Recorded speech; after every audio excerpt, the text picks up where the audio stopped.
Dua tokoh politik Indonesia, Anas Urbaningrum dan Immanuel Ebenezer, pernah menggemparkan publik dengan janji ekstrim anti korupsi. Anas siap digantung di Monas, sementara Noel rela dihukum mati jika terbukti korupsi. Namun, kenyataan berkata lain. Anas terbukti bersalah dalam kasus Hambalang, sedangkan Noel kini terjerat OTT KPK terkait dugaan pemerasan dalam pengurusan sertifikasi K3. Janji yang dulu dielu-elukan kini justru menjadi sindiran publik. Banyak yang menilai retorika moral sering runtuh di hadapan godaan kekuasaan.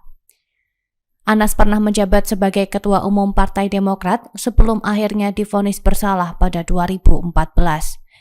Ia dihukum 8 tahun penjara dalam kasus Hambalang dan pencucian uang. Download Tribun X sekarang, menghadirkan lokal menjadi Indonesia.